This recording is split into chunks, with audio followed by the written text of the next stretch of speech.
acknowledge the traditional custodians of the land on which we gather, the Turrbal people of Yuggera land, as well as the Woiwurrung people of the Wurundjeri land.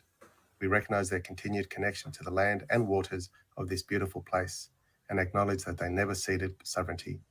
We respect all Turrbal and Woiwurrung elders and ancestors and any First Nations people here today.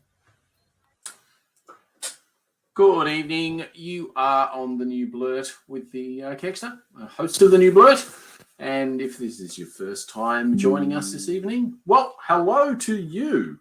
And I'm be really interested to know how you found out about the New Blurt. But if you don't know, it's thenewblurt.substack.com. We've also got blurtstar@gmail.com if you want to get in touch with us. We've got an Instagram page, Blurt New, and Twitter. And we're live on Twitter now. And we're live on YouTube as we speak, as we are every Tuesday night. And so wherever you are in the world, good evening or good day or good afternoon. What I would like to say is that I'm coming to you from Wurundjeri country, the Woiwurrung people from the Kulin Nation. Sovereignty was never ceded, always was, always will be Aboriginal land. Tonight on the show, we're talking about many things, as we do, and this week we're talking Green There, Done That. That is our green segment. All about renewable energy, what innovations are coming down the pike, as it were, what's happening in the climate space. That's what we're talking about. And tonight we've got a couple of things. Apparently Australian petrol is meant to be getting cleaner from 2024, so that'll be an interesting thing to have a look at. And I'm not sure what Wencee's got, so you have to bear with me on that one, but it's always good. And do yourself a favour. Do yourself a favour. We haven't done for quite a while, but it's quite an old segment on the New Blurt, and we love doing it. It's all about bringing the best podcasts to you. Best or worst, but really, really interesting ones. Podcasts in the past, we've had things like Rational Fear, Science Versus, which is a fantastic science podcast that Wencee brought to the show. Irrational Fear is a great podcast with Dan Illick. He's been doing that for, I think, 10 or 12 years. And with a bit of luck, the great Dan Illick will be on our show in about 6 or 7 weeks' time. He will grace us with his presence and tell us the story of why the ABC have allowed him to come back on. And so, yes, so do yourself a favour. It's all about the best podcasts, and we're trying to do you a favour and tell you which ones to have a look at. Tonight, we are looking at, this is a great one. I can't even pronounce it. It's called Schmeitgeist and Left, Right, Out. They're the two from Wencee, and from me, it'll be Climate Pod and The Next Billion Seconds. The Next Billion Seconds, it's all about the future and futurist Mark Pesky. It's quite interesting, actually, to know sort of what is coming up, what technologies are down the pike, and what we can expect in the future, etc. And then right at the end, we've got sports of all sorts, and tonight it's a focus on the Pies. What else? Well, it's a focus on the finals, but we will be talking a bit of pie talk in there, definitely. When I say Pies, I mean the Magpies. Yes, I'm sorry. Both Wencee and I are Collingwood supporters. We're not bad people, but we are Collingwood supporters. And looks like Wencee, if we have enough time, wants to talk about CPAC Bowler API. I have absolutely no idea what that is, but it's always interesting. So, people, that should be your show, and that is exactly what we should be doing this evening. And so, before I do anything else, I probably need to do this, which is introduce you to the show. I can't take it anymore! Good afternoon, good evening, good day, and good morning, Blurtsters, wherever you are around the world. You are listening to the Blurt. As I so rightly said before, I am the host of the New Blurt, but we have a more than capable co-host, and his name is Wencee!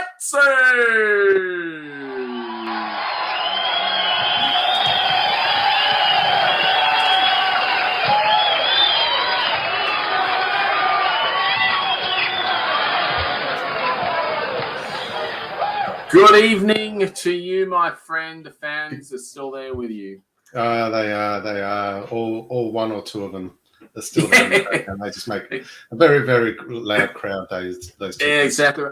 Yeah, but I mean, you've got quite a few in the Ethernet. You know, out there in the ether. We've got a few people waving flags for you. I'm not sure which one, Exactly. But, don't care what colour they are. Yeah, Black and white at the moment is. Yes. Yes, definitely, nicely done. I like which we'll talk about later on. Yes, we will. And I just need to test this out. This is my new. It's new, but it's old. So, nice. So the other one I did have your homework from last week. Yeah, the other one I had was pretty terrible. So it was pretty bad. That is an improvement, I must say. It is better than what we used to have. Yes, I would wholly and solely agree with that. So, and something else that I would probably wholly and solely agree with is that if you go shopping, if you go to the supermarket, the last thing that you expect is to get an electric shock as you buy your goods. I mean, you're normally shocked when you buy your goods, but not by electricity. So, just using it far too much, obviously, already. But there you go. There's a limit of one per minute, okay? Otherwise, it's too much. So supermarket shoppers report frequent static electricity shocks at Brighton Foodland store. Brighton Foodland store. Did you read about this at all? No, not across this one. All right, so customers at Foodland's Brighton store have reported suffering electrical shocks. The ongoing issue was reported by Facebook post. The company CEO says the store and staff are doing everything they can to reduce static. Now that is just terrible. They need to have one of those. Because I don't know if that pun was intended by that CEO. Yeah, I'm just not sure. So, do you remember the old vehicles used to have the little dangling thing off the car, little plastic thing that used to earth the car so that you wouldn't get static as you got out? I do. Yes. Maybe that's what they need on the trolleys. That little plastic thing that just scrapes against the floor. Well, absolutely. Yeah, I do remember that very well, actually. I used to always wonder what the hell that was. But I still got zapped either way. It never worked for me, but... No, yeah. Well, I'll tell you one thing. We used to have glass elevators when I worked in London. And those things were not my friend. You could walk up to the elevator and actually stand your hand half a foot from the switch, and you could see the electricity from your hand to the button before you even press the button. It was very scary. Oh, geez, no thanks. I'll do that. I'll get in that lift once and that's it. I'll just take the stairs. I don't care if it's 30 flights. It was a lot of flights. It was quite a few flights, but not only that, it was a really cool lift. It was worth getting into. But gee whiz! Is it really cool when you can see over the edge and you see how high you are? That's not cool. Yeah, well, it depends. I'm not scared of heights. So. Yeah, you see, I am. So yeah, it's really weird because I'm not scared of heights at all. But I have this weirdness, and it's really dangerous because I have to talk to my brain. And usually your brain just functions just normally, and you're able to get some sort of vocabulary out that makes some sort of sense. Obviously not right now, but usually you can, and you don't have to think about it. But when I'm in really high places, I have to actually talk my brain to realize it doesn't want to jump off wherever it is. Yes, I get that. And so I'm not scared of heights. I'm just scared of when I get up there and I'm like, no, I don't want to be near because brain is we're not in communication at the moment. I'm not sure what's going on. Yes. So. Yeah, I know that exact feeling. Been there, felt that. Yeah, no, look, it's particularly, but anyway, just back to this. It's not a pleasant experience, and I was never a natural breakdancer until I started getting zapped in there.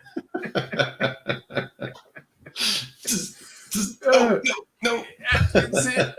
It's nuts, absolutely nuts. So Mr. Levita's post prompted other shoppers to come forward with similar accounts. My kids always laugh at me because I go and grab stuff and go, ooh, local singer Becky Blake, a Brighton regular, told ABC Radio Adelaide's Stacey Lee Nikolai by Hards. Do you know what they should do? That's a mouthful, that name. It is. That was all a mouthful, to be honest. What they should do is they should record a single with all of that. Do they still do singles nowadays? I don't know. Is that an old man thing to say? I don't It isn't an old man thing. It still happens. You still see it on Spotify. The single's been released. But you just don't get the covers like you used to on the CDs. We used to on the sleeve. You don't get the sleeve like you used to. So you don't get to read who wrote it and the artwork behind it. I miss all that. Yeah, look, I hear you. I do too. And we've actually gone back to playing CDs. I know it's not quite the same as vinyl, but at least you still get like the front of a CD, and you can, you can read all the sort of bio of the band and the history and all those sort of things. And it's quite nice actually. As I say, we've gone a bit retro. Unfortunately, I'm not sure what's going on tonight. I don't know if it's your internet or my internet, but you seem to be lagging at times. Oh, really? Okay. No, you're coming in perfectly fine for me. Am I? It must be me then. It must be me. It's got to be me. It shouldn't be me because I should be on a pretty high internet at the moment. So there should be no reason on that. A U-Butte NBN plan. Oh, you are? No, you. Well, I remember you telling me you're supposed to. Wow, it's not that new Butte. It's it's just 90, but it should be more than enough. I mean, just 90, he says. Well, I thought you were on. I thought you were on. No, I on a good day I'll get 45, 48. But what plan are you on? Are you on the 90 on plan? a 50. I was on 100, but then there's something physically blocking my speeds somewhere in the building, so I can't get more than 50, even though it's capable of 100. Right. Which is really sad. But anyway. Yes, it is really sad. But as StreamYard says, you only need 5 and you should be ready to go. So yeah. So I'm not sure. But anyway, as I was saying, it doesn't happen all the time, but it happens fairly regularly. So you sort of walk in and in going, am I going to get shocked today? Well, I imagine you're going to Foodland. Foodland isn't Coles or Woolworths, so you can guarantee even their prices are expensive, but Foodland's going to be higher. So, you're going to be shocked, buddy. No doubt about it. Especially, where was it? Brighton? Yeah, you'll be shocked. Yeah. I know we would be. But mind you, if you live there and you go there, you don't care about the prices. You just buy whatever's there. Wow, true. But someone said here, my pulse went from 85 walking around the shopping there to 135, and that was just checking out the capsicums. No, it didn't say that. That was... Where's the boom boom tish? With the shock, Desley Watson Roston said, I've been shopping there since 2019, and I get it every time. I've complained probably a dozen times. So this has been happening since 2019. Wow. They haven't done 4/5 of bugger all about it. That's unbelievable. Only 3 years to do something. I know. That's absolutely incredible. Anyway, I thought that was a bit of fun. Not for the people to go there, but for us to talk about. So there you go. Did you read or did you catch up on the Finnish Prime Minister? I do know, I've come across it and quite, pardon the pun, shocked of the leading from the previous story, of course, for anyone listening. Yes. Shocked in the media coverage of it all, considering that just last week our own PM Albo was at a Gang of Youths concert, sculling a beer, and everyone cheered him on and treated him like a hero, whereas the Finnish Prime Minister does something similar, and then she gets bad press. So not good people. Completely 100% double standards bullshit. It's just wrong. It just is wrong. And yeah, I 100% agree with that. I mean, Hawkeye sculled a yard glass. I think Andrew Peacock or Malcolm Fraser lost his trousers. Tony Abbott smashed tables when he danced on them. More than likely in his red budgie smugglers, that would have just been horrible to see. Yeah.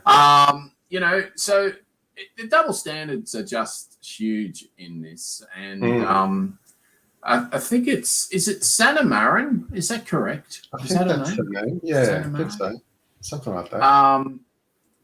You know, I mean, I imagine people, I mean, you know, she's a very attractive prime minister, don't get me wrong.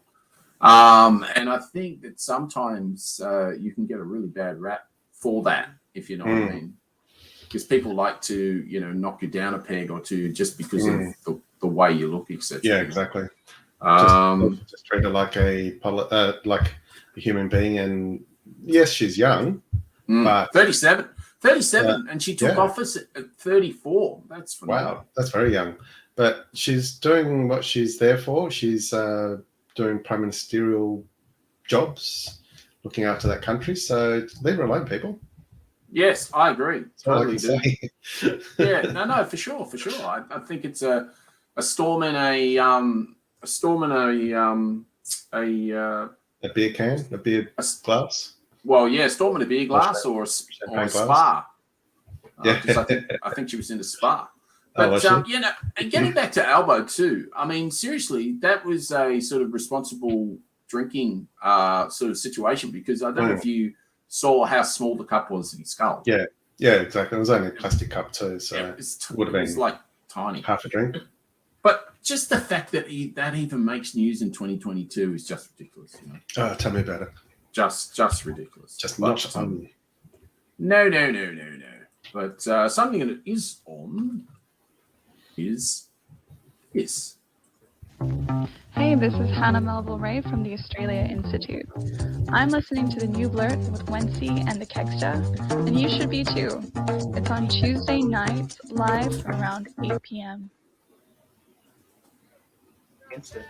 But these fires are certainly not a function of climate change, they're just a function of life in Australia. Why would a scientist want to change people's vote? I mean, this is you saw the spin over the past week as they drip fed. A poll that came out last month, which found 1 in 4 Americans is skeptical of all the effects of climate change and thinks this issue's been exaggerated.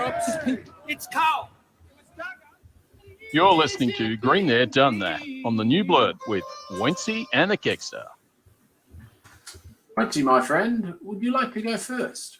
Yeah, sure. All right, so I'm going to start off with some news close to hand or close to home. In the Lockyer Valley, which is just west of Brisbane, is one of the biggest food bowls of Australia. So now, sorry, hang on a sec. You said food bowls, didn't you? Food bowls, yes. Yes, good, excellent. That's not what I heard, and I'm deaf, so that's fine. Move on. All right, carry on. So there's a conglomerate called the Lockyer Valley Somerset Water Collaborative, which is a group of representatives from local government, so local mayors and other shires in the area, as well as farming and business communities. So they've created a plan where they want to use recycled water that is normally pumped out into Moreton Bay, which is just off the coast of Brizzy. They've got a $200 million plan to build a brand new pipeline that diverts the water from Wivenhoe Dam, which is very close to the Lockyer, and pump it out to the Food Bowl area, which, like I said, is one of the biggest and most fertile in Australia. So what does this project consist of? It's going to create around about 2,500 new full-time jobs, potentially generate an extra $300 to $400 million in economic benefit to the Queensland economy. So what's happened in the past is during drought, the Food Bowl has so little water and rainfall that on average, for example, they've had an economy of about $200 million for that season. In times of high rainfall, it can go up to about $800–900 million in food production. So by having the recycled water pumped into the area, it means that they'll be able to use more land to grow fruit and veg, which then obviously is better than importing them from overseas, which then by having it local goes all across Australia. So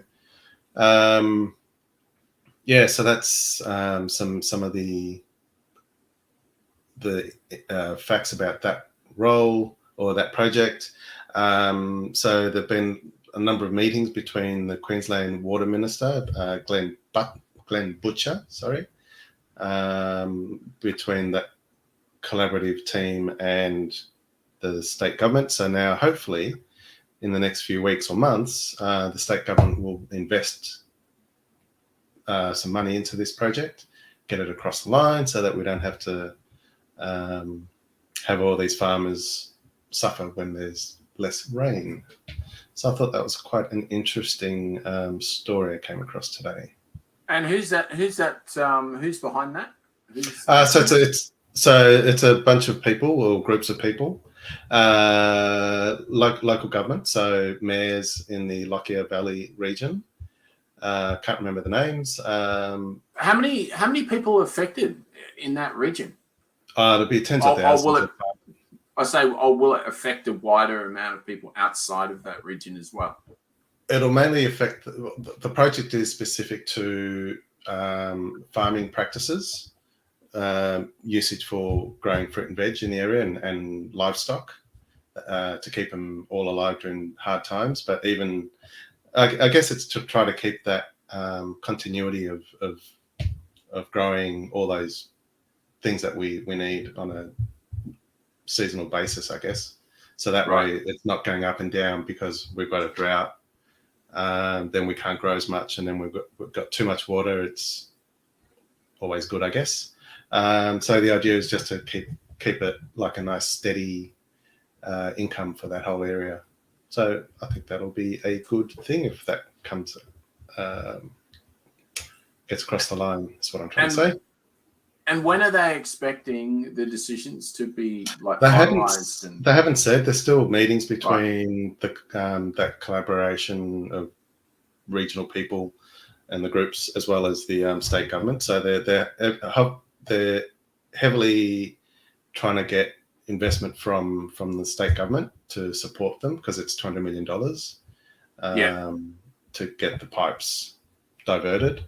Rather than waste it out into the ocean. So it'll be pretty good. So we might have to keep an eye on that one, see if it comes across. I think we will, definitely. In fact, what we might do with our Green There Dunsat segment is to articles like that you sort of come across, and there's projects that we're looking at. Maybe we'll get a schedule together and sort of follow it. And follow it up in the next Green There Done That segment, or not the next one, but you know what I mean. Sort of keep an eye across it, and maybe when you're talking about something else, just say, this is where this is going, type thing. That sounds really, really good. I hope that initiative gets up. So looks like a lot of people want to do the right thing. So and also, especially considering the population growth in Southeast Queensland's growing. We've got Olympics coming up in what is it, 10 years time? 2036 is 2032. 2032. Yeah, so 10 years time. So with the increase of population, we're going to need water and veggies and stuff. So so if we can use dam water for drinking water and recycled water for other stuff, win-win. Well, look, it's pretty interesting that we're such a dry continent and we do not, as a rule, recycle our water and use it for washing our hands and all that sort of stuff. I mean, there's quite a few people that are sort of off-grid or off-ish grid in that they'll recycle their own water and use it to water their plants and those sort of things. And I mean, it's interesting because the UK and Europe has been doing this for years. I mean, I was there 20 years ago When I was there 20 years ago, they were using recycled water then. Amazing, and yeah, we're so far behind in some things here in this country. Oh, it's just a no-brainer. I mean, people go, "Oh, it's shit water." No, it was, but that's the whole idea of recycling it. Yeah, exactly. It's been proved so many times. Yeah. Do the test. It's got all the bad stuff has been filtered out.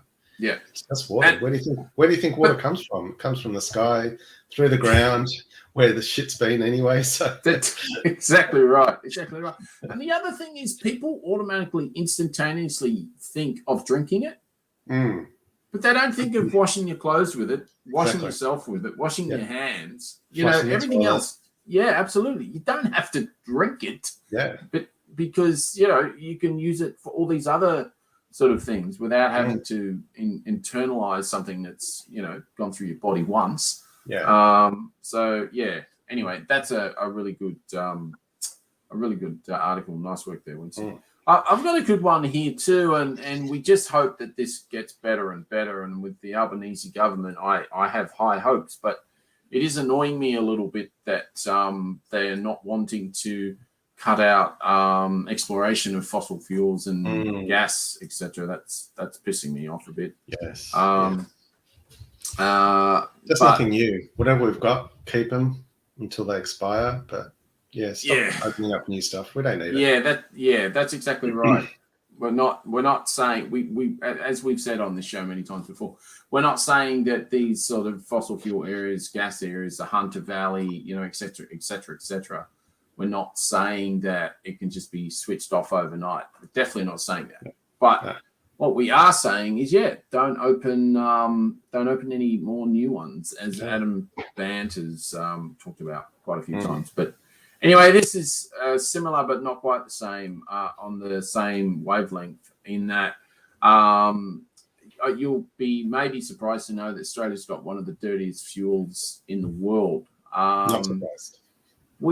There's a certain amount of sulfur that goes into our petrol, and you'll be surprised to know that the super, I think with super it's something like I don't know, I can't quite remember. I think it's like 20 parts per million or something with super. You mean regular unleaded?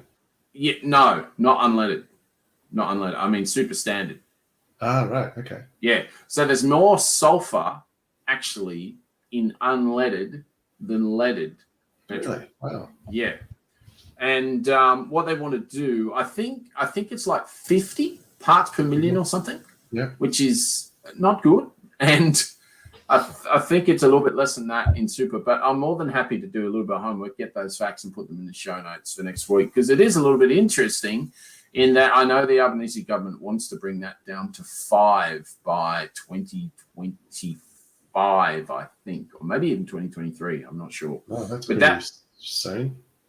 That will make a big difference. That'll be like 10 times less than what it was. Yeah. And so there's sulfur fumes that we will not be swallowing. But anyway, really, we should be, as you know, getting as many electric cars on the road as we can and getting these gas guzzlers off. But anyway, digression slightly. The Albanese Labor government has introduced legislation to bring forward the introduction of, lower sulfur petrol sold in Australia from 2027 to 2024. So it was going to be 2027, so they're 3 years early, which is pretty good. So, as I said, okay. So Australian service stations will have a maximum sulfur level of 10 parts per million. That's the maximum. That's good. And that applies to all of the types of super and all the different types of petrol we have. I think it applies for diesel as well. Okay. As well as unleaded. So what we've got here is the reduced sulfur petrol will have a marginal price premium of around 0.6 to 1 cents per litre, which equates to additional cost of $8 per household over 3 years, said a spokesman for the Department of Climate Change, Energy, Environment and Water. Well, I'm more than happy to pay $8 in 3 years. Yep. If that's going to bring it down. So this is exactly what I was talking about before. I apologize, I didn't have it right at my fingertips at the time, but the health savings outweigh the increased costs to motorists by about $760 million. Wow. So while diesel in Australia has already been limited to 10 parts per million since 2009, the unleaded, as I said before, has a maximum of 50. So, and this is exactly what I was saying before, except this is worse than what I was saying. The regular unleaded fuel is is unleaded. It's permitted to have up to 150 parts per million. Yeah. Wow. Yeah. So they are coming up with a scheme that all of the petrol standards that we have cannot be more than 10 parts per million. So that is a huge. I mean, that's a pretty big initiative. It's not just Europe that currently uses petrol with less than 10 part per million sulfur. China, India, Canada, New Zealand, and the US all use this. Again, we're that far behind. The last government was so completely crap that they have just put us down the toilet so far to basically just buddy up to their fossil fuel mates and just keep making money, basically. Yeah, so they had an opportunity in 2015 to change the national fuel standards, and they just went, no, I don't think that's going to work here in Australia. Yeah, no. Won't work in Australia, but will work in China, India, Canada, New Zealand, and the US. And Europe. Yeah. And Europe, yeah, of course. It's just ridiculous. The previous government announced its intention to bring forward the 10 pp sulfur limit from 27 to 24. However, they did not make the required legislative instrument to bring the changes into force. Who would have thought? Who would have thought? So according to global petrol prices, the average price of petrol around the world was $2 per litre. This is a little bit of an old article, but it's current, if you know what I mean. $2 litre as of August the 1st, while the average price of petrol in Australia was $1.81. So I thought that was a pretty interesting article. It does go on a little, not a huge amount, but I will definitely have this article in the show notes. And so they're definitely doing the right thing there, because as you say, it should have been done 2015. That's how far behind we are. Yeah, and it just gets me angry. The beauty about having this standard is that it will now allow the motor companies around the world, Volkswagen, Ford, General Motors, whoever, bring more fuel efficient vehicles into the country, because that legislation is going to be there to have lower emissions in vehicles. So that way our cars will be more efficient, which will be better for our hip pocket, because we won't have to use as much petrol. Yeah, of course. I mean, it's such a no-brainer. I mean, it's hard. It does bring on 2024, and of course there's going to be a lag in getting those cars in, but at least those big motoring companies now have 2 or 3 years to get their plans in place to bring in the better vehicles, and hopefully by then electric vehicles will be more prevalent and prices will have come down, because they'll be competing more with ICE vehicles, so internal combustion engines, petrol engines. So hopefully it'll be a win-win in the next 2 or 3 years for Australia and Australians. Yeah, definitely. Absolutely. And we're very lucky. End of September, late September, we'll have Sienna Parrott with us from the Australia Institute. And she's in the climate space in the Oz Institute. And we can discuss that a bit further with her, how that's looking. And from her perspective, what do we need to keep doing now? What is it that we're not doing, et cetera, et cetera. So that will be something great to discuss with her. And And if you want to join the show on that one, that is brilliant. We'll let you know well before the time to let you know what date that'll be, etc., etc. I'm sure people will be interested from Sienna from the Oz Institute. But now, sorry, Wencee. No, go on. I just said looking forward to that interview. Yeah, no, it'll be very good. It'll be very good. You're listening to The New Blood with Wencee and The Kegsta. Next up, do yourself a favour. Yeah, as I alluded to at the start of the show, do yourself a favour. It's all about the best, I say worst podcast. I don't think we've ever done an actual worst podcast. No. But I think we wouldn't be listening to them if they were bad. No, well, true. But maybe sometimes it's so bad. It's like, like a car crash you can't look away from. Yeah, although, true. To be honest with you, I try not to look at car crashes. They're pretty bad. So. Yeah, nah. But, agreed.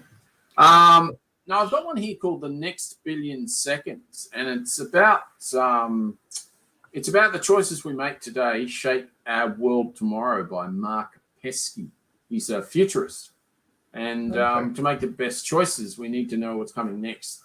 And I was listening to a podcast he was talking to about tonight, and the latest one is called How to Be a Futurist, and he was doing a webinar. He was asked to do a webinar by a particular company. I can't remember for the life of me what the company was called. And they asked him how he can teach them how to be a futurist. And it's really interesting. He's got a really engaging way of speaking. He sort of gets you in quite well. And he's quite passionate when he talks about it, but also very knowledgeable, obviously. Is he Australian or American? No, he's American, but I think he lives in Australia. I'm not 100% sure on that one. But he's just written his latest book, which is Augmented Reality. I know it's called Augmented Reality. I think it's got a subtitle, but I can't remember exactly what that is. I might be able to just pull it up. Do a quick research. Google's that, friends. So he's a futurist, but he is actually an author as such. So his latest, I don't have his latest books there. Why don't I have his latest book? Oh, yes, here it is. Augmented Reality, Unboxing Tech's Next Big Thing. And I highly recommend the podcast if you're interested in what is coming and what to look out for, what to be scared of. True. I might have a snippet here, so bear with me. I might be able to just play a little snippet and give you a little bit of an idea. Just see how this goes. Not hearing anything yet. Not sure. No, yet. No, I don't think it's playing yet. Don't think it's playing yet. Someone comes by Patterson Park, sees there's a Pokestop there. Try it. It was just friends sharing data with friends about a place and a time, which is exactly what augmented reality offers all of us. Niantic had to remove the Pokestop from Peg Patterson Park because the council said, if you don't do it, it's gonna be bad. What we learned, and Australia learned it first in this moment. By the way, my latest book is called Augmented Reality, Unboxing Tech's Next Big Thing. This is the story I tell in the introduction to the book. So there you go. That's what he sounds like. And yeah, he's pretty cool. The last bit of that particular podcast, he's talking about how Google and Apple and Meta are going to have their own VR sets at the end of this year, I think it is, augmented reality. Nice. And he was saying that because it's augmented reality, there's so many cameras needed. And he was saying that basically that means that anyone and everyone that gets one of these is basically walking around with a personal surveillance system on them. Yeah, that is true. Which is why I was never keen on the Google lens that Google tried to introduce. What was it, 7 or 8 years ago? Yeah, I wasn't keen on that. They've got enough information on you from your phones, and then to be able to wear glasses and then have the camera and the concept was great, but the privacy factor and all that, the data collection was a bit too much for me. Yeah, absolutely, and and that's what he was talking about. Is like you're going to have thousands, millions of people walking around with personal surveillance. It just sounds, as he said, Aldous Huxley, Brave New World, eat your heart out and be turning over in his grave. But anyway, it's interesting, especially if you got a little bit of a techie background. So nice. Probably maybe 3.5, 4 blurred stars from me. Okay. Out of 5. Okay. Are they long episodes? I think they're around about half an hour, sort of most of them. So very palatable, very easy to chew up at a time. Nice. Have you got another one to review? No, all over to you. Nope, all over to me. All right, I've got 2 that I've discovered recently. Nice. Both of them local. Schmeitgeist is an ABC podcast with Angela Lavoie-Pierre. Oh, we were going to get her on the show. Oh, were we? That's right. Yep, and she agreed to come on the show too. She must have been busy doing this podcast, so maybe that's why we never got her on. Yeah, well, that and the fact that she was doing the comedy festival at the time, and she agreed to come on. So I just didn't get my ass in gear. Yeah, fair enough. Never too late. No. Podcasters on the show like Dan Illich. Definitely. I'll reach out to her again. Yeah, sounds good. So this is a new ABC podcast. It's only been on for a few weeks. Excuse me.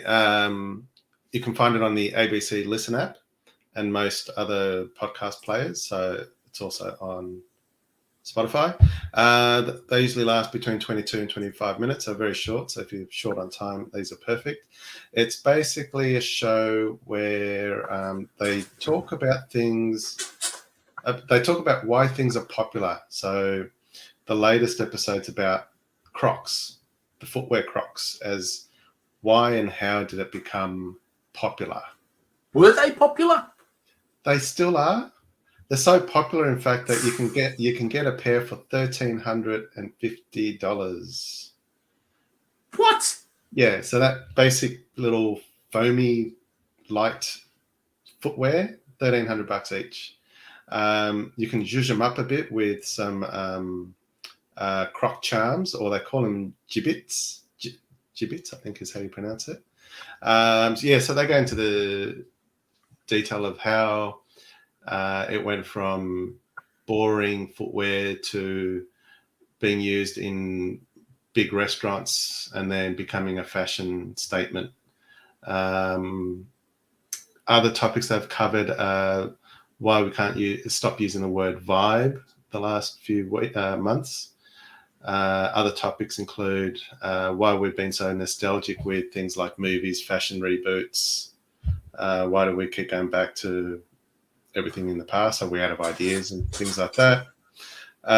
One of the other ones that I haven't listened to that I'm really keen on listening to is why do we hate watch reality TV? So there's so much bad reality TV, but it's like we've said before, it's like a car crash. You just can't look away, and you just end up watching utter. And what's that? Sorry, what's that one called? So that's the podcast called Schmeitgeist, and so they've got a weekly episode. Okay, I've just subscribed to that, so I look forward to it. Awesome. So definitely well worth a listen. I'd give it 4 out of 5. It's quite interesting. You learn quite a few things, so really enjoyed listening to the 3 or 4 that I've listened to so far. My other podcast I'd like to quickly chat about is called Left, Right, Out. It's a political podcast. Yes. Hosted by Elfie Scott and Justine Landis Hanley. They're both political journos. One of them, I can't remember, How did you come across it? Oh, I just did a search some time ago and went, these two look interesting, sound interesting. I just read the blurb and just started looking at past history of their episodes. So they talk all things political. Only started March of this year. Unfortunately, it's only found on Spotify, so it's an exclusive to Spotify. I don't normally like targeting only exclusives podcasts. No. Yeah, but I listened to a couple. And went, okay, it's worthy a listen. They're very funny. They have guests on. So early episodes, because it was pre-election, they focused on things like which party is best suited for women. How does voting work? Surely that's a no-brainer. It definitely wasn't Liberal. I'm pretty sure. I hadn't listened to that one. They also talked about the budget pre-election and how the voting works and things like that. Post-election, they've interviewed the new Greens Senator Stephen Bates, the young Greens member for Brisbane. They've also talked about what's the difference between the House of Reps and the Senate and why that is so important in our political system here in Australia. And they go into a lot of depth because they're political journos. They've obviously got some people they can rely on and get quite interesting facts supporting their episode. So again, it goes about 30 minutes most episodes, and it's a weekly show as well. But yeah, definitely highly recommend it. I'd give it 4 stars as well. Nice. Wow. Fantastic recommendations there. Well, there you go. There you go, people. You don't need to hunt around your app, your podcast app. Wencee and I just, every few weeks we'll tell you what the best ones, ones to have a look at. Exactly. Listen to us, subscribe to us, and then we'll give you recommendations. Exactly right. Just keep coming back, people. That's it. That's it. And as we have said before, tell 2 other people if you like the show, and if you don't like the show, don't tell anyone. Just don't mention it. Yeah. And if you are listening to us on Spotify or any of the other players, if they've got a rating system like Spotify, just give us a rating and leave us a comment. You can do it from your app. Preferably 5 stars would be good. Yes, that would be awesome. Give us 6 out of 5 if you could, but we'd be happy with 5. I mean, look, if you want to give us 5 stars and just say the new blood, absolute load of crap, that's fine. Just give us the 5 stars. Just give us the 5 stars. Not a problem. It's absolutely. Let's see if we can hit 100 by the end of the year.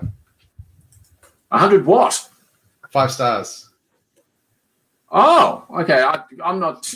I should be, but I'm not. I don't know how that works. So, I'm not sure about that. I don't know. But if you say it's good, do what he says. Yes. That sounds like a good thing. So, but I think it is time for a little bit of this. If I can get it to work. Get it to work.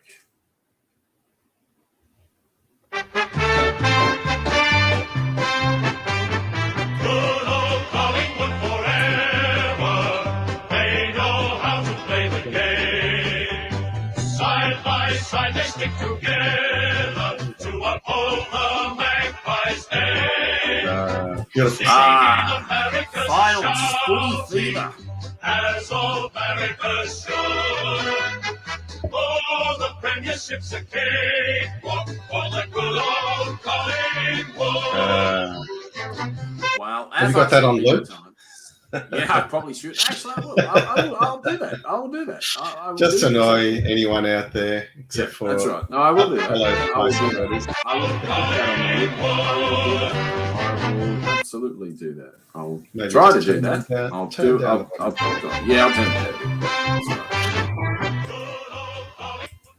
I'll just have it down there. Then we can speak over it. So that's fine. Exactly. Right, there we go. Beautiful. So what's happening this weekend? Is there something interesting happening this weekend? Oh, I believe there is. There is. It's finals fever, my friend. Oh, yes. Finals fever in Victoria. Definitely. I'm surprised I'm still alive after all the close matches we've had the last few weeks. Yes, I think it was 11 that I needed to have a replacement heart. Yes. It was just absolutely crazy stuff. So, but somehow, some way, someone allowed us to get a double chance. So we have to make the most of it. That's basically where it comes from. The footy gods are now playing with us this last few weeks. And Well, talking about the footy gods, I thought I'd just give you a little bit of history about the Collingwood finals history, just to show you how much they have done. Collingwood has played. Collingwood has played. I think we're in danger of getting a 1-star rating. Yes, I think so. Music going. I think so. I'll just make it a little bit lower. There you go. All right, it's a little bit lower now. There you go. Collingwood has played in record 44 VFL, 80 AFL grand finals, including rematches, winning 15 and drawing 2. And I was at one of the ones they drew. And losing 27, also a record. Don't really like mentioning. Yeah. Regarded as one of Australia's most popular sporting clubs, Collingwood has attracted second highest attendance figures and television ratings of any professional football team in the nation. I think that's a bit of a stretch for it to be popular for some. I think some people would not consider that being a popular team, as we know. You'd be surprised, though. I mean, I think they've got like 86,000 fans, but they've got millions of, 86,000 members. They've got, I think they're third or fourth most members, because I think West Coast has got the most, believe it or not, more than Richmond. Wow. Yeah. West Coast of all teams, they're like a new team.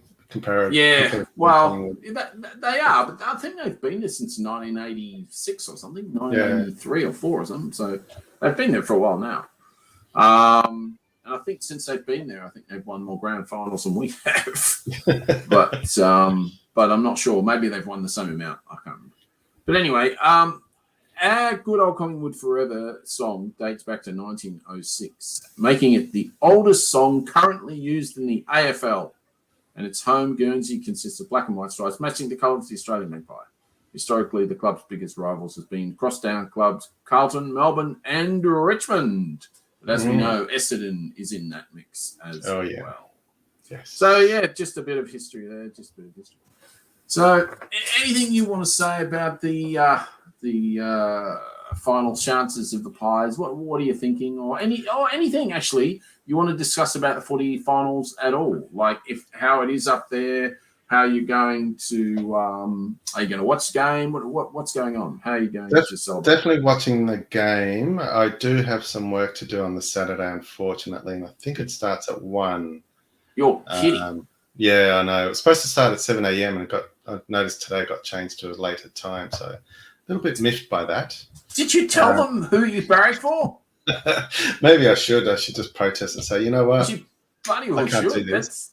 That's lucky I'm not the primary engineer. I'm just there shadowing to learn until next time. So you can't really. Yeah, fair enough. Yeah, so I can just pretend to be focused. Hope no one's listening from work. Well, that depends if you've been promoting the show well enough or not. So. Yes, true. Yes, so I will be watching it for sure. Yes. Much to the displeasure of my family members. They've gone, who is this person who keeps screaming at the TV at some football match? That's just never been done before. I know. I get exactly the same treatment here. It's like, I don't know who you are. I don't know who you are. I've never known that you were this person. Yeah. I'm just like, it's not a this person thing. Anyone that barracks for any team, it doesn't matter if it's in the football, it doesn't matter if it's in the hockey, it doesn't matter what it's in. If you barrack for a team, you end up being almost in the same situation if you have any passion for that team. Oh, exactly. Yeah. You know, it's just the pleasure of them playing, and especially when they're winning, you go, oh my God, you've got to get right into it. Yeah, absolutely. And I am right into it. I am there. I'm there live. Yeah, every week. No. Well, if I can get a ticket. Well, if you can get a ticket, yes. Yeah. So, but I will definitely be there on Saturday afternoon. So I am looking forward to envious. that. It's look, it's a bit of a it's a bit of a column A and column B. Column A, happy to be there, super happy to be there. Column B, nervous all get out. So I can see that, especially playing against Geelong, because I was looking at the stats and we've lost the last 3 matches against them. So that makes me a bit nervous. Yeah, but I'm not, because I'm thinking if we didn't learn anything, in fact, we learned something, because the last time we played them, after that was when we started winning all of our games in a row. Okay. And that is because when we lost that against Geelong, we weren't experienced enough. We weren't in a position to win it, if you know what I mean. We couldn't hang on, and we couldn't sort of come back, if you know what I mean. Whereas we've done both of those two things often in the last 12 games, you know. Yeah. And we've beaten two of the best sides. So. Yeah. And they've come off a winning streak just as good as ours, but with bigger margins and our tiny wins. True, absolutely true. But I take that as a positive again, because it means that they are so hardened to being in the situation of only a minute left and you know, only a couple of points in it, that you know that they know exactly what they need to do. So I think as long as we can stay within 2 or 3 kicks of the Cats, we'll for sure. Have a chance. I agree. If we're anywhere near them, depending on how we'd be playing, obviously, but if we're anywhere near them at 3/4 time, like if we're within three goals, we got better than average chance of winning that game, no doubt about it. But it just depends if in the next 5 minutes Hawking goes bang bang bang, game over. So, but anyway, we'll see what happens. We'll see how it all works. So, but I think apparently there's other games on this weekend as well. I don't know this one.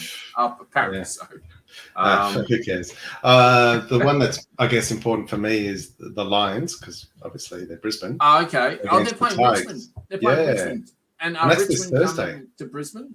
Are Richmond coming to Brisbane? Yeah. So they're playing here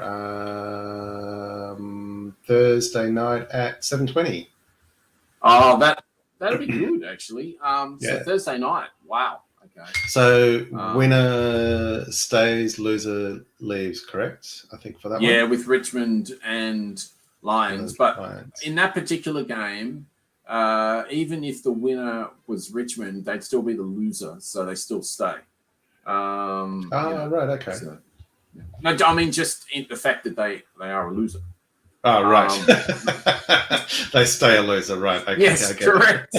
Correct. I thought you meant they still stay in the competition for the finals, but no. Yeah, no, I get it now. I'm on the same page. Yeah. I know how much some of the group some of our Pie friends, I know how much you dislike the Tigers, but that's not me. But I know it's you guys, some of you guys. No, definitely. Absolutely.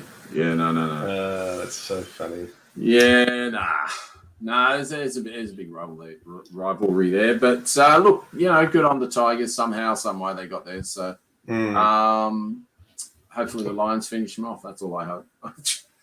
I mean, we've got 2 chances. So, if we don't happy with that, Vicky. Calm the Lions. Yep, I agree. Totally. Yep. Absolutely. Man in a white coat. Ready for the Friday game. Go, dudes. So who did the D's play on Friday? That must be the Swans. Oh, yes. Yes, it will be the Swans. That's a big one too. That is a big one. We would be playing the loser of that team if we won. Really? So if we lost, we'd be playing yes. the winner. The winner. Yeah. Yes. No. No, we will play the winner of one of the lesser teams, not anyone in the top 4. Right. Our second game will not be anyone in the top 4. No, that's not how it works. Okay. So, yep. Thank you very much, the man in the white coat and hat. Yes, I bet you are. Well, enjoy that. Yes. Yeah, it looks like the Demons are back in town, so they've got a bit of their streak going. So it'll be interesting. Well, I guess they are protecting their finals win from last year, so they're the. Yes, absolutely. Yeah. And did the the Bulldogs got in, didn't they? Because Carlton lost the unlosable game. Right, yes. The unlosable game. Carlton lost the end.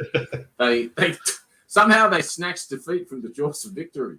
And they play the Dockers on Saturday after our match. Right. So do we play one of them if we lost? Yes. I can't find the fixture for that, and I can't find it. Well, we're either going to be playing the winner of there's a little thing on AFL.com. Just go to finals, and then you can pop it up. And it shows you the how it goes, i.e., which team plays which team on what week. Yeah, that's what see if I can just pop it up straight away. See if I can get it. Oh no, that's not it. I see this. See if I can find. There's like a little data model showing. Yeah, there's usually a little chart that says winner plays such and such. Got it. Chuck it up on the stream. I will. So we can all see it. I will throw it up. There we go. I've seen that one before. Let me get rid of our banner. Yeah, I was going to say get rid of that banner. Okay. All right. So therefore, Collingwood, so plays the loser of the Bulldogs and Fremantle, which is brilliant because we play the winner of that match if we lost. No, we play the loser. Oh, sorry, the winner. Yes. Sorry, if we lost. Yes, my bad. If we lost, we play the winner of the Dockers and Joggies. And I've got to be honest, if we lost, I'm more than happy to play either of those two teams. No problems whatsoever.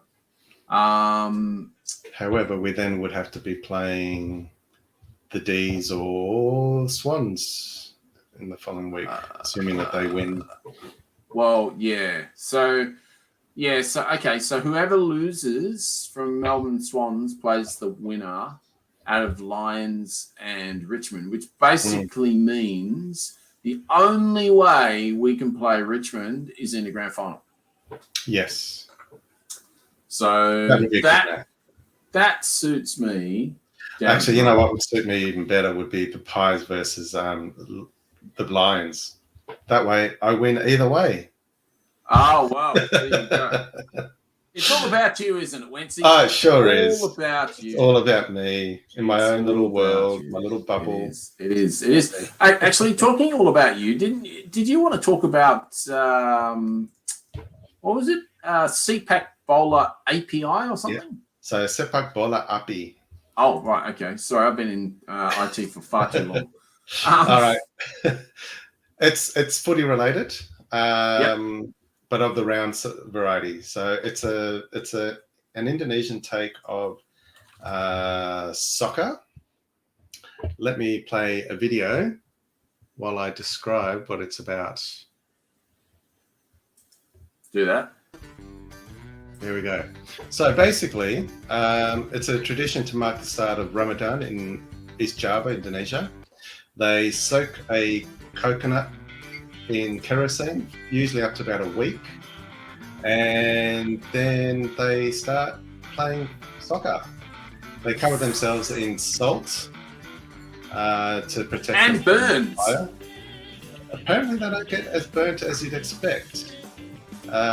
So this is to mark the start of Ramadan, and they have a bit of a ritual prior to starting the match where they light the coconut, which has been doused in kerosene for a week. So interesting to watch. Obviously, best watched at night because it's more impressive than daytime. I came across that this week and went, oh, that's a bit odd. I'm assuming you don't play in a dry field? Yeah, pretty much. So you can see if they even catch it, they don't get burnt. I don't know how they do it. So, That's so I thought that, yeah. So I thought that was funny to see. So that was my little odd sports for this segment. Nice. Very nice. Very nice indeed. Very nice. Well, I think that's your lot tonight, people. Banged on enough. It's been fun, though. It's been good. It has. Very good. It has. Very, we learned lots. We did. laughed a few times, I guess. We did. And thank you to Vicky and who was it? The man in the white. The man in the white hat. And the hat. No. Yes. The man in a white coat and a hat. Oh, that's it. Yes. Go the D's for you, buddy. And half of my elders go Freo. Okay, so there's 4 teams we've spoken about today. Yes, the D's, Freo, and the Mighty Pies. Yes, the Mighty Pies. We'll see how mighty they are. But anyway, absolutely. Exactly. But look, we'll have the show notes to the article regarding the sulfur limits for our standard and unleaded petrol. That's a pretty interesting one. And obviously, we'll have the information from the show notes from Wencee regarding is it the Lockyer Council? Yeah, the Lockyer Valley Collaborative something or other. So it's a number of shires in the area. Yep. Nice. So, we'll have that information in there. And the good news is, I did mention it a couple of weeks ago, but we've now confirmed it. So Dr. Maria Taflaga will be back for our BOP segment, Blurt on Politics, in a couple of weeks' time. And we very much look forward to that one as well. So it's good night from me. And it's good night for me. Have a good week, everyone. Thank you for joining us, people. And leave us a rating. Absolutely. And the potty's out, as usual, on a Tuesday morning or a Monday evening. Or Monday night. Yes. Yes, on Monday evening. So, look out for that in your best podcast app, as Wencee would say. So, Good night, people. Yes. See you next week. Bye.